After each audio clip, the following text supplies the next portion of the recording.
Hello, Louisville. Guess who's coming to dinner?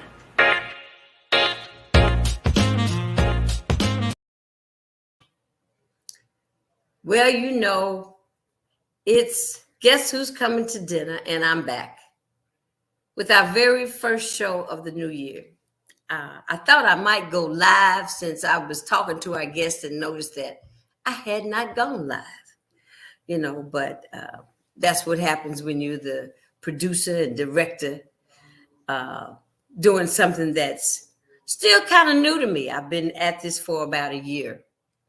But before I introduce you to our guest this evening, I do have to bring to your attention that today I went to the wake of Representative Daryl Owens at the Kentucky Center for African American Heritage. And Daryl was a very vital part of our community. He was very active in the justice system, in the court system. He was a deputy attorney general at one time.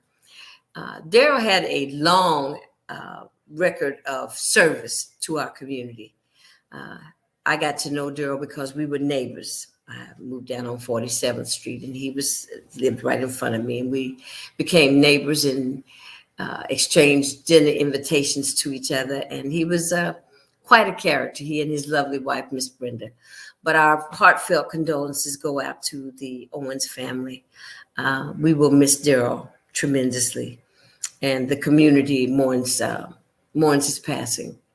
But it's definitely noteworthy for everyone to know. Tomorrow will be the funeral services at 10 a.m. at St. Stephen's. And if you can attend, I would say attend and just show your respect. So going back to our guest for this evening, I guess he said, this girl is crazy. She started talking and show's not even on the air. But I like to present to some and introduce to others our guest for the evening, Mr. Derek Vitatoe. Yes, ma'am. Yes, Did I ma'am. nail Pleasure, that one? pleasure to be here. You nailed it. You nailed it. First attempt too. So there you go. Daryl Vitatoe. That's a different kind of name, Mr. Vitatoe. It is. It is by way of it's Creole, French, Creole, Okay. Louisiana. Okay. Mother and father was from Louisiana, mother from New Orleans, father from New Iberia, Louisiana. Okay. Um, and so definitely have my Louisiana ties. And unfortunately, the Saints aren't in the playoffs, but that's all Ah, right. We're here to talk film, not football. okay. So All right. Okay. And as we were saying, you're up in Manhattan, up in Harlem. yes, yes, I lived in New York, a very vibrant, energetic city. yes, it is. Yes, it You is. gotta be on your game to hang out up in Harlem. Yes, you do. And I'll tell you what, I've been here a year now, and my wife and I, and it has been nonstop action. I mean, uh, sitting inside of our brownstone is quiet like you would be in a suburb of Indiana. But the Right. moment you step outside, you better be ready. You You better be better ready be because it's ready. moving. That's right. And Yeah. they say don't look down. Don't look down. Absolutely. Absolutely. So we So enjoy it tell me, here. how did you tell me about yourself, where you're from, how you got into the filmmaking business? Absolutely. Absolutely. So as you mentioned, my name's Derek Vitatoe. I was born and raised in California. So I'm a California West Coast boy, and school and work brought me to the Midwest. And so that's how I ended up in the Midwest. But I've always had a affection for writing, love telling stories ever since I was little. It's funny because my mother actually recently mailed me a poem that I had written when I was in third or fourth grade. It was called The Black Ant. And so, um, born in Inglewood, California, and being raised there, my mother and father, because of gang activity and different things, decided to move us to the suburbs, out to the Inland Empire, is what we called it in California. And those who live out there know the Inland Empire. But it's the suburbs, and not many people that look like us reside out there. And so, What going to area is that close yeah, to? Chino Hills, Okay. Ontario, Pomona.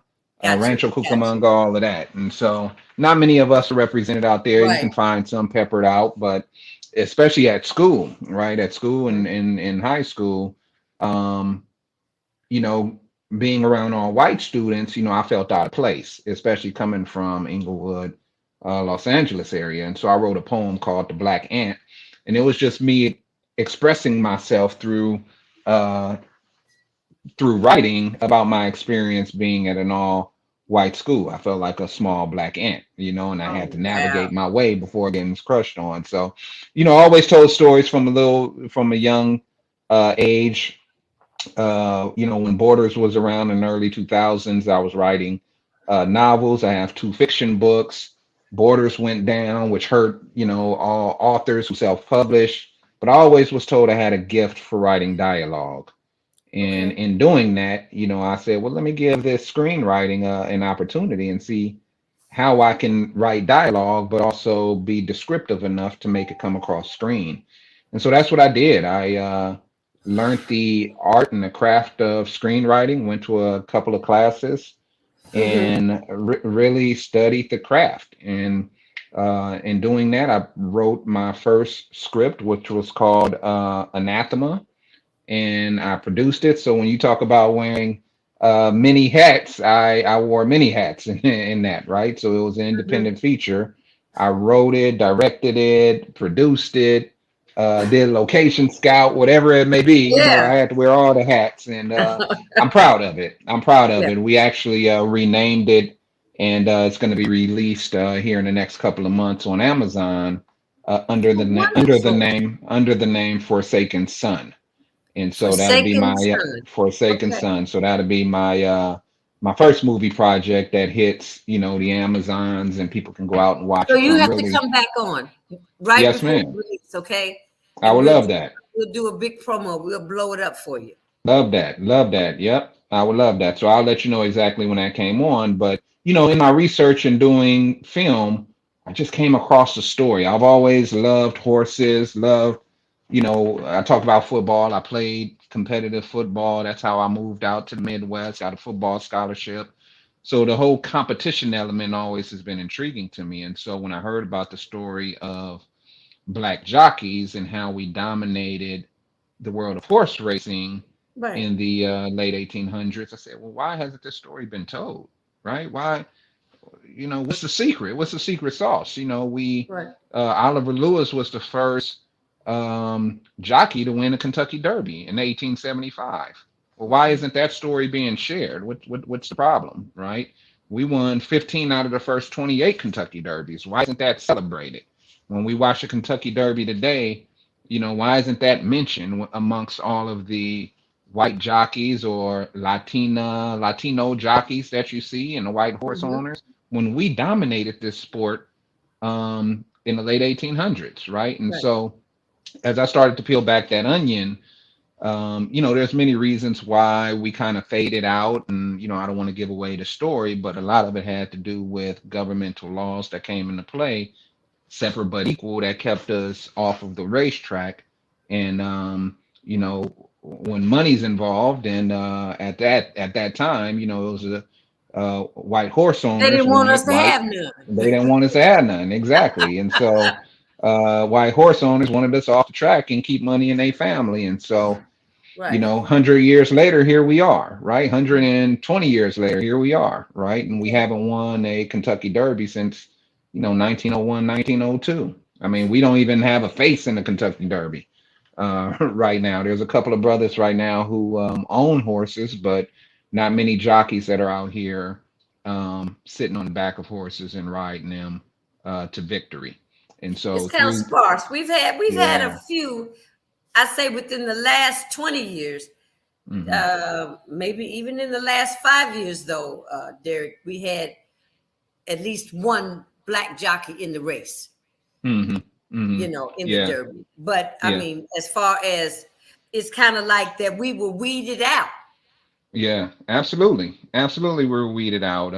Like I said, separate but equal laws came into play. Mm, yeah, KKK was hot back then, and they started to make a push. And, again, when you're talking about money, right. they didn't want to give us none. And so as we were winning and as we were dominating the sport, they found a way to easily move us off the tracks. But my goal is through this script that I've written.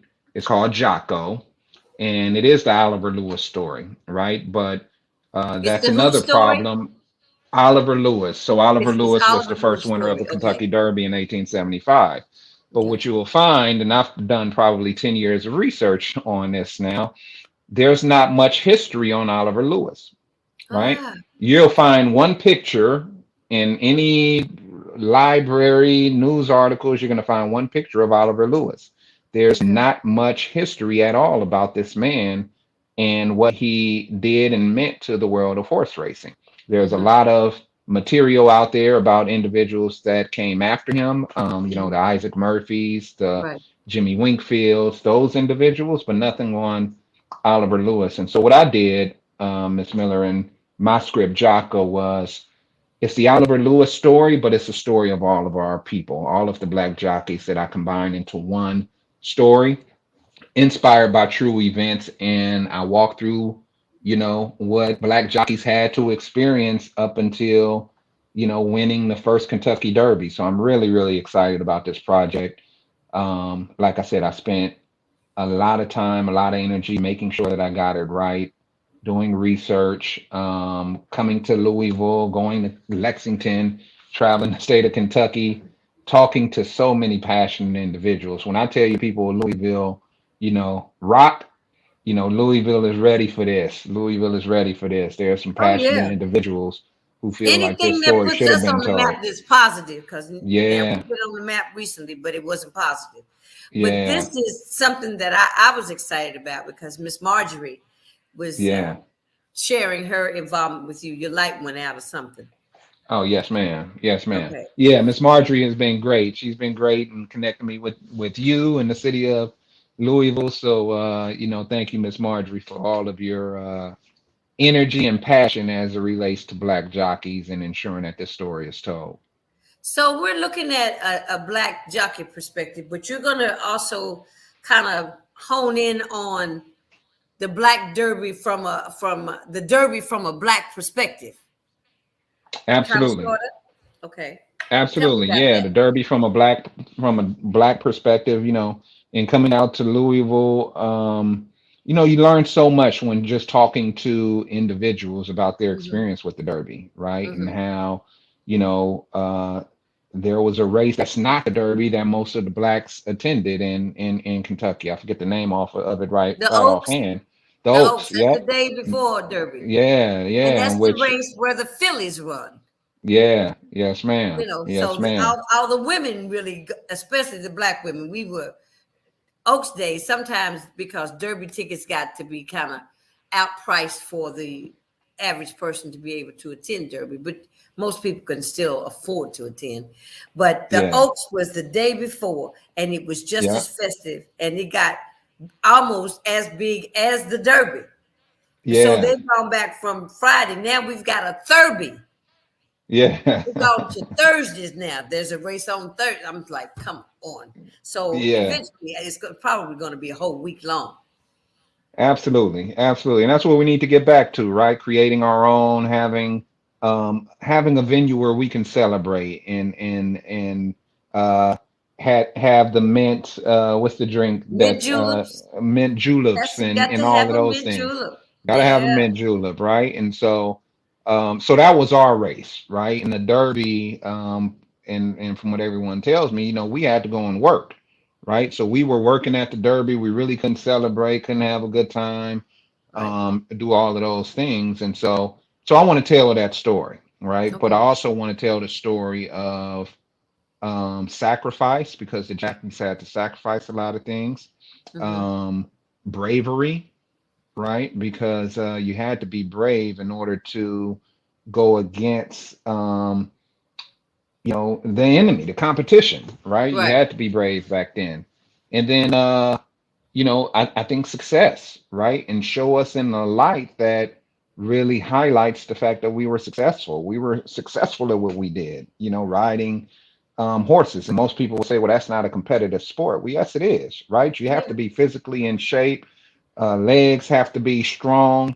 But not only that, you have to be smart, right? You Yeah. have to be able to um, know when to pull your horse back, know when to run Right. your horse, know what to feed your horse, right? Leading up to the Derby.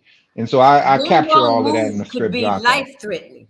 One wrong move can be life threatening. Yes, sir. Absolutely. Yeah. And if you weigh too much, look, your owner might mess around and do something to you, right? Oh, Because your owner's looking at that and saying, well, here you go. You came in 5 pounds overweight. You know what I right. mean? No way I'm going to Right. win now. And so, what happened back then was you got lashings for um, coming in overweight or what they considered was cheating the system or whatever it may be. So Hmm. I pepper a little bit of all of that into a 110-page story or a 2-hour story, but it's really so much out there that you can write about as it relates to us and our people and our journey that I hope that I'm just doing justice by a 2-hour movie because I could probably do 200 hours of movie if they let me.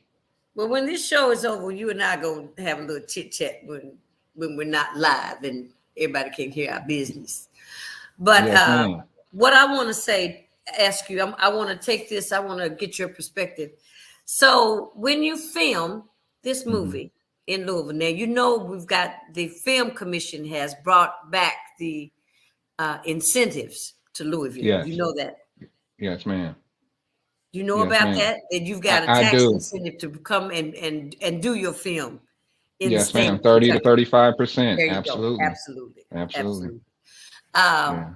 but I want to ask you because I thought about your coming to Louisville to make this movie in Mhm. another way. This when I created Guess Who's Coming to Dinner, it was during the time of George Floyd and Breonna Taylor about race relations Mhm. and uh, it seemed, they always say, nobody didn't want to talk about race. It'd been for years. They say, well, no, there's no need to have a racial discussion about race. Then after President Obama, then it was like we didn't have any. There was no more racism in America.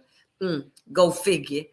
But that wasn't so. So I Mhm. started this show so I could talk about disparities in our daily lives across the board, Mhm. health disparities, educational disparities, how the criminal justice system, we've got two of them, one for them and one for us. Here Mhm. lately, though, the justice system has been kind of working for us in the cases of Ahmaud Arbery and the um, the police officer that shot the young kid in the car. Mhm. But what I want to know is when you come to Louisville, because I see this as an opportunity for Black businesses, Mhm. okay, for extra work, for people that are like myself. I belong to a talent agency. I do Yeah. commercials and things of that nature. But I mean, our Black businesses and Black vendors to be able to um, have a contract or have a presence, because you're gonna need food trucks to feed people. You're gonna need Absolutely. hair and makeup. You're gonna Mhm. use, people to do scout locations. I lived in Las Absolutely. Vegas, so I know a little bit about what you do, but just very little. Yes, But ma'am. how do you see that bringing and filming this movie could impact um, the livelihood of African Americans here in the city? Yeah, so that's a great question. And let me walk a tightrope real quick because I Okay. received a call from the Kentucky Film Commission that, until you are approved for the tax incentive, you shouldn't be saying that you're filming in the state of Kentucky. So I just got to clear that up so that I can be approved for this tax incentive, right? Okay. So, you got to play the game. So We're let me not play the we're not game, going to right? stop any progress here. Yeah, yeah, yeah. So let me play the game to play the game. But that said, um, filmmaking gives back to a community if done the right way, right? Okay. If you employ those individuals who live in that community, who participate in that community, who serve that community, Right. that's what film and the film incentive is for. there's a lot of states that have gone under or who have canceled their film incentives because you have big Hollywood movies coming in and they bring everything from Hollywood or from Los Angeles, and it doesn't really give back to that community. You're not really employing, the local caterer or the Right. local limousine company to come and, Right. move people around. My goal in filmmaking is to give back to the cities in which I shoot, right? Okay. And to employ those individuals who are part of that community, that are part of that city, so that they can be rewarded for allowing us to come and spend, 30 days, 45 days, 2 months, whatever it may be in that community, right? We are Mhm. highlighting the city of Louisville.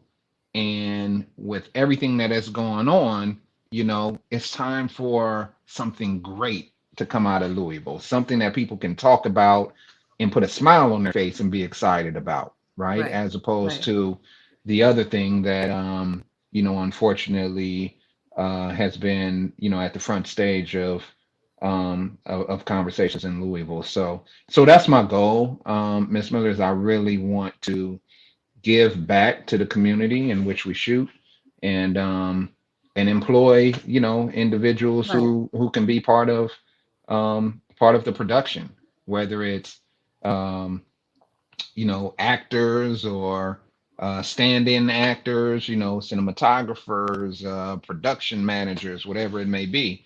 Right. It behooves us to give back to the city of Louisville, to the state of Kentucky. I mean, the reality is you're not going to get the film incentive, or you're not going to maximize the film incentive by bringing in everything from outside. From So, outside. Right. yeah, so you need to take advantage of all of the offerings that the city and the state of Kentucky have in order to get the film incentive anyway. So, Were you I'm really able to excited meet about that. and talk to Nathaniel Spencer?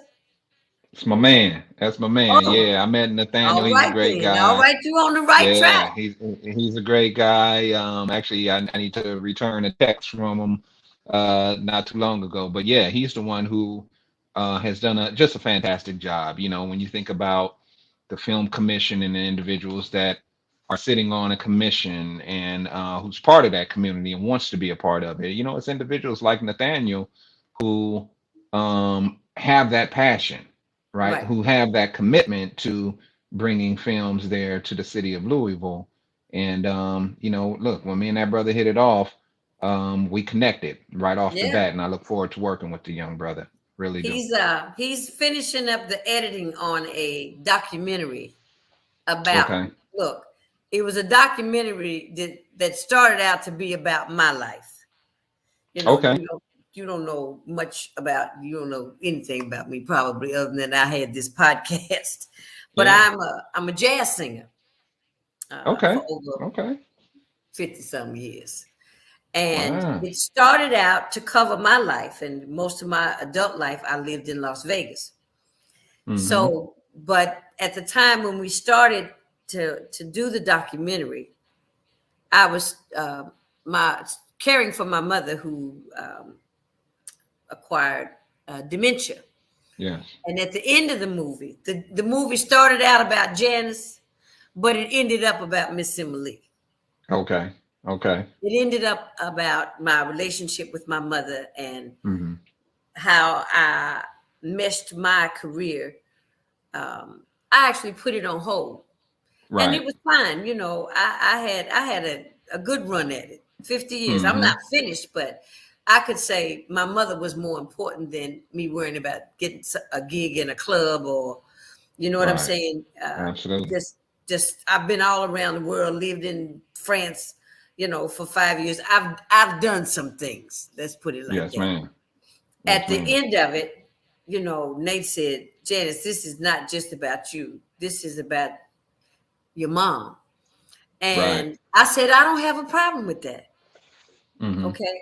So now I said, to me, the name of the movie ought to be, the documentary should be Honor Thy Mother. Right. Okay. Wow. Because Wow. I was fortunate enough that I was able to keep my mother at home with me. Yes, ma'am. And when I moved back to Louisville, I happened to find me a husband. And so I Mm-hmm. had a wonderful husband to help me down this path because caregiving is not for the faint of heart. Yeah. But Nathaniel, oh, I mean, and I'm going to tell you, this has been, we're going on 5 years that we've been working on this documentary. Okay. But we're in this year, 2022, it's going to happen. I hear you. I hear you. And It's going to caregiving happen. is important. And I might have to give Nathaniel a call and see where you all are with that, and see if I can tag along with it. Because I have, look, I don't want to be a one trick pony. Yeah. I have several scripts that are written and ready to go. Several that I would love to bring to Louisville, and I've talked to Nathaniel about them, both from a TV show standpoint, but then also a movie. It's funny when you're mentioning, the documentary that you're doing. Well, I have another movie in which a young man leaves Hollywood and leaves chasing his dream to come back and take care of his mother in Chicago, right? All right. And yeah, and it's That's actually wow. fantastic. Yeah, it's That's actually on fantastic. the It's same wavelength. Yeah, yeah. So I'm excited about that one as well. But you gotta stay focused on something and not be distracted by too many projects. But I think I'm ready as the city of Louisville is ready to have me. I'm ready to come in and put uh television and feature films there. Wonderful. Well, I'd like for you to consider me as a resource that Yes, I'll be ma'am. here and a supporter, because I want to see you succeed. You know, Absolutely. it's all about, I have to go back to my mantra. I say one of my favorite movies is Jerry Maguire. Okay. And I tell people, to me, the most profound line in the movie is not show me the money. Mm-hmm. It's help me help you, help me, help you, to help Yeah. me, to help you, to help me. Absolutely. You know what I'm Absolutely. saying? No doubt We could about it. we could just do that if we just did that on a regular basis in that spirit, that we Mm-hmm. would be so much further ahead just from helping each other. Absolutely. And that's what we have to do. That's what Yeah, we have to do. yeah. So, Well, Derek, I thank you for coming on and gracing my audience with your presence and letting them know that what's going to be happening as soon as you get the okay to say that you're going to be. I can say it. You don't have to say it. That he's going to be yes, ma'am. filming in Kentucky, Yes, and ma'am. There we're you looking go. forward to it. I mean, Yeah. they've done some movies here, but they went down in Bardstown. That they did, I think, Secretariat down in Okay. Bardstown, Kentucky. Okay. Yep. Uh, but we've got some rich history in this city, and especially Yes, ma'am. even black people that have been in the racehorse. Look, my mother used to bet horses. Okay, we Mm-hmm. lived down the street from a racetrack that was in our neighborhood in the West End, right? Okay. Uh, Before we look at Churchill Downs, we had a place called Miles Park. And my Okay. mother loved to bet them ponies. I said, now I'm Mm-hmm. scared of horses, but I'm not afraid to bet them. Yeah. Yeah. So um, just Oh to, yeah. to know that we've got something we can look forward to you coming. We can look forward to opportunities that business people can have. Yes, ma'am. I look forward to being able to share your Mm-hmm. information with the community. So that's Yeah, when I please say do. I want to be that resource for you. Absolutely. Um, And I wish you the best of luck. I want us to stay in touch. I don't want you to go anywhere. I'm going to just chit chat with my audience for a minute. But Yes, thank you for ma'am. coming on. Hey, I appreciate it, and appreciate the work you're doing out here too. And Thank you, want darling. want to want to And you say want to got say you got thank a you. you got a brother up in Harlem doing things now. Nick Cannon doing his show from Harlem. I'm doing this show from Harlem. Doing it. Look, yeah, Harlem's blowing up, right? You Wow. got the TV show with Megan Good, and all the fantastic actresses that ensemble cast that she has, and Grace This Byers. Megan It's Good some guy? great things. You're telling me something about It, that I don't know. What? yeah, it's a TV show called Harlem. It's called Oh, Harlem, it and is the it's women set about here in the. Harlem. Yep, Okay, okay, about the Fringe. Yeah, I okay. started watching it the other day, and ended up was binge watching. I'm like, man, I got to turn this off. But That yeah, binge but watching. some great My husband things. said it's 3:30 in the morning. We've been watching this movie. Yeah, I said no. yeah, that's what I said Netflix has yeah. done to Sometimes us. that's how So it goes. Well, yeah, so there's a lot. There's a lot that we can have going on as far as you being in the mix.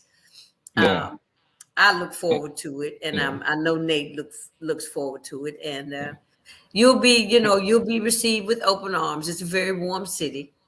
Yes, ma'am. And I'm Louisville's committed to the Louisville's black. kind of black and white. Either they like you or they don't. But Yeah, yeah, and I'm committed to giving back to black businesses, right? I mean, that's one of the purposes that we're here in Harlem. I mean, the sweater I have on, it's a black-owned company. I don't know if you could see it, but it's a black jockey. It's Oliver Lewis. It's an Oliver Lewis sweater, right? And oh so wow, black, yeah, so Black Jockey Clothing is a organization that um, uh, makes and sells, black jockey clothing. And so I was so happy to wear this and support them. And just that's giving back to great. giving back to black businesses is one of my goals through this. So Well, this was a wonderful interview. You do great. You're a great person to interview. So I I just, appreciate that. Thank you. Thank you. when you get ready to do the entertainment tonight and all those other big Yes, things, ma'am. you'll be ready. Say, well, I started on Guess Who's Coming to Dinner. There you go. Well, I'm gonna take you up on that. I'm gonna take you up on that offer to come back, and as soon as my feature film Forsaken Son is ready, I would love to come back and speak with you and the audience about that journey, because it was quite a journey getting it made. So Okay, all right. Well, we'll be here for you. We'll be supportive.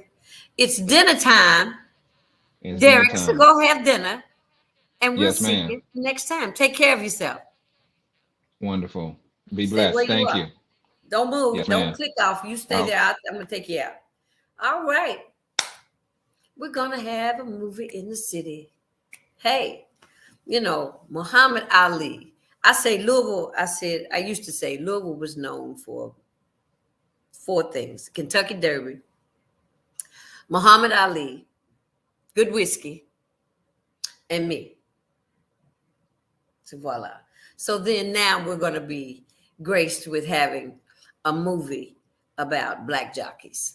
You know, and he's absolutely right. Their story has never been told. Uh, not if it has, it's been a footnote. We don't want a footnote. We want the story about what it was like then and what their lives were like. Um, and I got some people that sent me, can locals be extras in the movie? Sure. You got to sign up with an agency, probably. 22, sharing is caring. Thank you. Okay. Oh, that's Miss Janice. Interesting interview. Looking forward to seeing the movie. And I got a brother that I went to college with. He wants to know where you are in Harlem. I'll hit him back and let him know.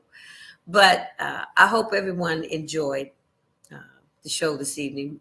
We'll be back Friday at 7 p.m. I plan to have my Miss Tina Ashby from the Goodwill with the RISE program to come back on so that we can get the word out again about the RISE program. This is for people that have just come out of incarceration or they may be in rehab. But it's a second chance program that has some incentives for you to come, a new computer, a new laptop. I think you get $500 if you attend the class for 2 weeks. So I've asked Miss Tina if she would come back and talk about RISE. I do one of the presentations for her. Mine is called Dare to Dream, because sometimes when life bogs you down and you're so busy just trying to survive, you forget about dreaming, because you have to have dreams, give you goals to reach, so that's what I do. I try to motivate people to look further than themselves.